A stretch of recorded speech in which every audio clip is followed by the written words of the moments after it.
Bapak, Mama, saudara-saudari yang terkasih dalam Tuhan Yesus, Shalom. Saya Penatua Boy Widodo, sangat bersyukur bisa kembali berjumpa Bapak, Mama, saudara-saudari sekalian dalam acara Santapan Rohani Hosana.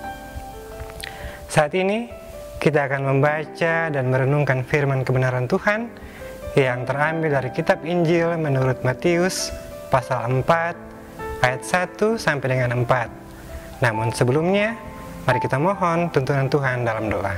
Mari kita berdoa. Bapa kami dalam kerajaan surga, kami bersyukur Tuhan karena Tuhan masih mengizinkan kami Tuhan untuk ada sampai dengan saat ini Bapa. Saat ini Tuhan, kami akan membaca dan merenungkan firman kebenaran-Mu. Tapi sebelumnya kami mohon agar Tuhan memberkati kami, sehingga firman yang kami baca dan kami renungkan dapat kami pahami dan kami dapat melaksanakannya dalam kehidupan kami setiap hari. Berfirmanlah bagi kami ya Tuhan, karena kami sudah siap untuk mendengarkan. Dalam nama Tuhan Yesus kami berdoa. Amin. Matius pasal 4 ayat 1 sampai 4, beginilah bunyi firman Tuhan. Maka Yesus dibawa oleh Roh ke padang gurun untuk dicobai iblis. Dan setelah berpuasa 40 hari dan 40 malam, akhirnya laparlah Yesus. Lalu datanglah si pencoba itu dan berkata kepadanya, "Jika engkau anak Allah, perintahkanlah supaya batu-batu ini menjadi roti." Tapi Yesus menjawab, "Ada tertulis, manusia hidup bukan dari roti saja, tapi dari setiap firman yang keluar dari mulut Allah." Demikianlah firman Tuhan. Tema untuk renungan kita saat ini yaitu makanan rohani. Bapak, Mama, saudara-saudari, kita semua pasti perlu makan setiap harinya. Bahkan kebanyakan di antara kita minimal harus makan 3 kali dalam sehari, yaitu makan pada pagi, siang, dan malam hari. Oleh karena itu, tidaklah mengherankan jika cobaan pertama yang iblis lakukan kepada Yesus adalah mencobai dalam hal makanan. Cobaan apalagi yang paling baik untuk dilakukan iblis terhadap Yesus ketika Yesus setelah berpuasa tidak makan selama 40 hari dan 40 malam di padang gurun. Bayangkan jika kita tidak makan sesuatu apapun selama 1 hari saja, pastilah kita sudah merasa sangat lapar dan pasti pikiran kita tidak dapat fokus dan pasti pekerjaan kita juga akan terganggu.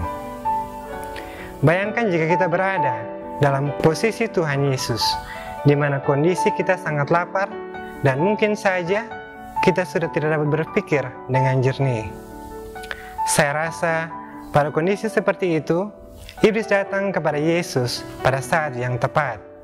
Iblis tidak meminta Tuhan Yesus untuk menyembahnya, tapi iblis meminta Tuhan Yesus untuk memerintahkan batu-batu itu berubah menjadi roti.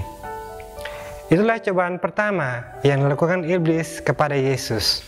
Saya berpikir, jika saya berada dalam posisi Tuhan Yesus, mungkin tanpa pikir panjang, saya akan mengubah batu menjadi roti. Atau jika saya mau, bisa saja saya meminta malaikat untuk datang dan membawakan makanan kepada saya. Tidak ada yang mustahil bagi Tuhan Yesus jika Ia mau melakukannya. Jawaban Tuhan Yesus di ayat 4 sesungguhnya memiliki makna yang dalam. Tidak hanya menolak tawaran iblis, Yesus juga mengutip ayat firman Tuhan dalam Perjanjian Lama, yaitu di Ulangan pasal 8 ayat 3. Walaupun demikian, kebenaran yang terkandung pada jawaban Yesus patut kita renungkan pada hari ini. Dalam jawabannya, Yesus mengatakan bahwa manusia tidak hanya hidup dari roti saja, tetapi juga dari setiap firman yang keluar dari mulut Allah. Dengan kata lain, makanan jasmani itu berguna bagi tubuh jasmani, sedangkan makanan rohani bermanfaat untuk tubuh rohani kita. Sebagaimana kita memerlukan makanan jasmani setiap hari, demikian juga kita memerlukan makanan rohani, yaitu firman Tuhan setiap hari pula. Kita tidak dapat merapel makanan jasmani kita. Misalkan, jatah 3 hari, kita makan sekaligus, kemudian kita tidak makan selama 3 hari ke depan.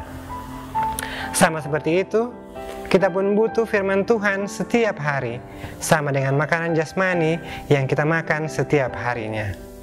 Memang, ketika kita memutuskan untuk membaca firman Tuhan secara rutin setiap harinya, kita kadang-kadang mendapatkan firman Tuhan yang gampang dimengerti atau sesuai dengan kondisi kita saat membacanya. Namun seringkali pula, firman yang kita baca justru sulit untuk dimengerti. Jikalaupun kita dapat mengertinya, seringkali apa yang kita baca belum tentu cocok dengan kondisi yang kita alami saat itu. Terkait dengan hal itu, menurut pendapat saya, kita harus memperlakukan firman Tuhan seperti makanan jasmani kita. Pernahkah kita mengingat apa yang kita makan seminggu yang lalu? Tentu kebanyakan di antara kita akan menjawab tidak. Namun walaupun kita tidak ingat akan makanan yang kita makan seminggu yang lalu, tapi makanan tersebut pastilah memberikan tenaga dan membuat kita masih hidup hingga hari ini. Jika tubuh kita memerlukan makanan jasmani setiap harinya, sudahkah kita memenuhi kebutuhan tubuh rohani atau jiwa kita? Jangan sampai jiwa kita kering karena kita tidak pernah memberikan makanan rohani kepada jiwa kita tersebut. Tidak ada kata terlambat. Mari kita mulai dari sekarang. Pasti tidak akan sulit untuk membaca satu pasal Alkitab setiap harinya. Kita bisa membaca Alkitab secara urut dari awal sampai akhir. Kita bisa mendengarkan siaran radio atau televisi, atau kita juga dapat membaca firman Tuhan melalui sarana renungan harian yang bisa kita dapatkan dengan mudah. Apapun pilihan kita, mari kita berkomitmen untuk memenuhi kebutuhan makanan rohani jiwa kita. Baca firman Tuhan, renungkan, dan aplikasikan dalam kehidupan kita. Niscaya kita akan menjadi orang-orang yang sehat secara rohani. Tuhan memberkati kita dengan firman-Nya. Amin. Bapak, Mama, Saudara-saudari, mari kita merespon firman Tuhan sambil mengucap syukur dalam doa. Kita berdoa. Bapa di surga, terima kasih banyak Tuhan untuk firman-Mu yang sedang Kau nyatakan kepada kami saat ini Tuhan. Tuhan berkati kami agar firman itu Tuhan tidak berlalu dari kehidupan kami, dan biarlah kami dapat menjadi pelaku firman-Mu Tuhan setiap hari. Terima kasih Bapa di surga, dalam nama Tuhan Yesus kami berdoa. Amin. Demikianlah sentapan rohani untuk kita saat ini. Semoga firman Tuhan dapat menyegarkan jiwa kita serta memuaskan lapar dan dahaga kita akan sabda Allah. Sampai jumpa dalam acara Sentapan Rohani Hosana di lain kesempatan. Shalom.